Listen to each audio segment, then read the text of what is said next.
कृष्ण चैतन्य प्रभु Nityanand Shri Advaita Gadadhar शिवासदि गौरभक्तवृंद।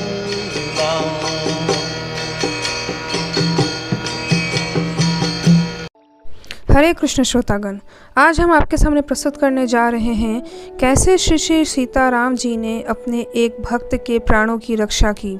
Video पसंद आए तो लाइक, शेयर और सब्सक्राइब करना मत भूलिएगा। हरे कृष्ण।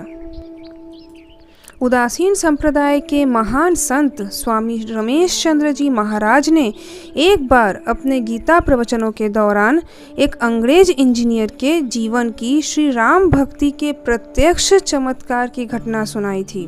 वह अंग्रेज इंजीनियर उन्हें बिहार में साधु वेश में विचरता हुआ मिला था। स्वामी जी ने बताया कि एक अंग्रेज इंजीनियर ऑफिसर को काशाय वस्त्रधारी परम वैष्णव साधु के वेश में देखकर उन्हें बड़ा आश्चर्य हुआ और उन्होंने उसे अपने पास बैठाकर पूछा, महाराज, आपके जीवन में यह अद्भुत परिवर्तन कैसे हुआ? उत्तर में वह फूट फूट कर रोने लगा और लंबी सांस लेकर बोला, हाय, मैंने धर्मभूमि भारत में जन्म नहीं लिया।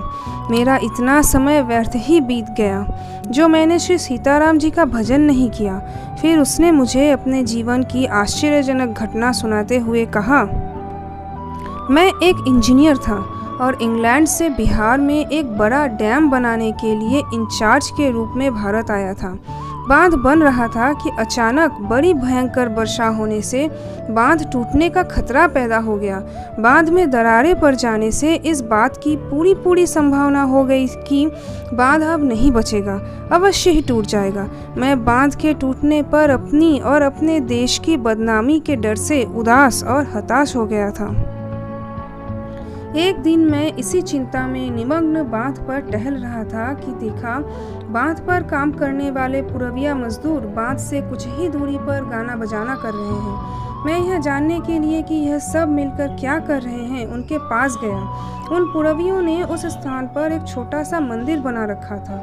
उसी के सामने खड़े होकर वे सब लोग मिलकर तन्मय होकर गाना बजाना कर रहे थे। मैं इस रहस्य को नहीं समझ सका क्योंकि ऐसा दृश्य मैं अपने जीवन में पहली बार देख रहा था। मैंने उनसे कीर्तन करने का कारण पूछा तो उत्तर में उन मजदूरों ने मुझे बताया कि साहब, यह हमारी इष्ट देवी श्री सीता देवी जी का मंदिर है।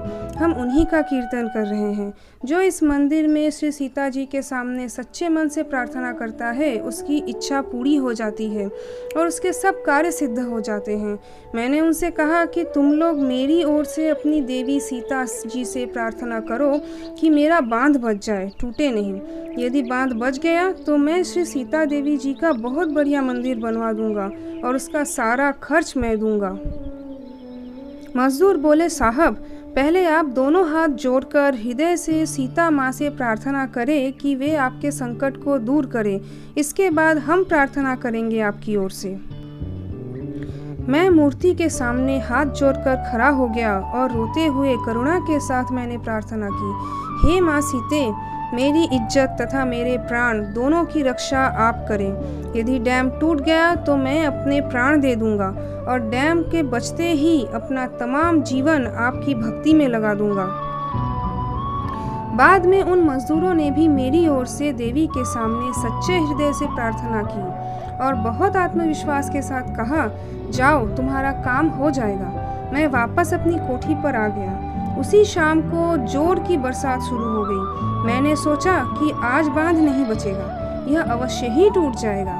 मेरे मन में आत्महत्या करने की विचार पैदा हो गई। इसीलिए मैंने अपने हाथों से वसीयत लिख दी।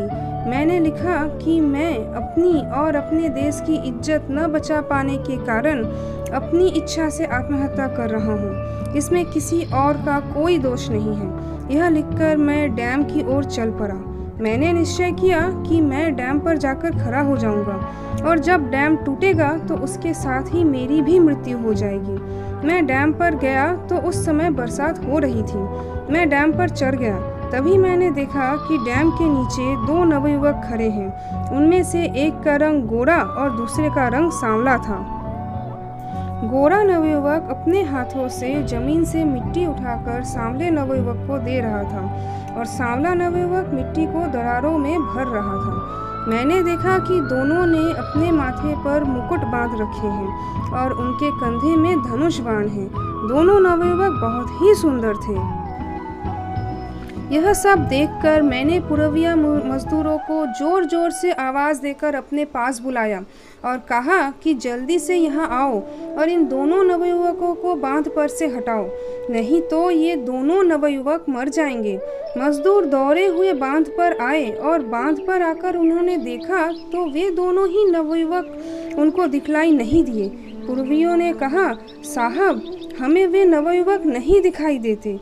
मैंने उन पुरवियों को बताया कि एक नवयुवक सांवला है और दूसरा गोरा है। दोनों ही माथे पर मुकुट बांधे हैं और कंधे पर धनुष बाण लिए हैं। यह सुनकर पुरवियों ने कहा कि साहब, वे नवयुवक नहीं, वे तो साक्षात श्री राम और श्री लक्ष्मण जी हैं। आप बड़े भाग्यशाली हैं कि आपको उनके दर्शन हो गए। अब आपका डैम कदापि नहीं टूटेगा। आप निश्चिंत हो जाइए, क्योंकि जिन भगवती श्री सीता जी महारानी के सामने आपने प्रार्थना की थी, उन्हीं के स्वामी स्वयं अपने हाथों से आपके डैम को बचाने की तैयारी कर रहे हैं। इतना सुनने पर मैं बेहोश हो गया और मुझे वहां से हटाकर मेरी कोठी पर पहुंचाया गया। होश आने पर राम लक्ष्मण जी ने मेरे लिए अपने हाथों से बांध बनाने का काम किया। यह सोच मैंने अपना सारा जीवन उनको समर्पित कर देने का निश्चय किया। बांध बज गया और मैं उसी समय कोट, बूट, टोप, टाई, धन सबको अत्यंत तुच्छ समझकर संन्यास लेकर जंगल की ओर चल दिया। अब मैं हर समय श्री सीताराम जी का भजन करता हूँ और जो कोई मुझे मिलता है उससे हाथ जोड़कर यही प्रार्थना करता हूँ कि माय चाइल्ड, प्लीज से सीताराम। श्री सीताराम जी शब्द के कहने से, उनका नाम लेने से मुझे अपार शांति मिलती है, प्रसन्नता होती है। दुख है तो मुझे इसी बात का कि मैंने इस परम पुण्य भूमि भारत में पहले से जन्म क्यों नहीं लिया। मेरा इतना जीवन श्री सीताराम जी के भजन किए बिना व्यर्थ ही क्यों चला गया। इस प्रकार हमने प्रयास किया है कि आपके सामने हम श्री सीताराम जी के महिमा की एक सत्य घटना प्रस्तुत कर पाए।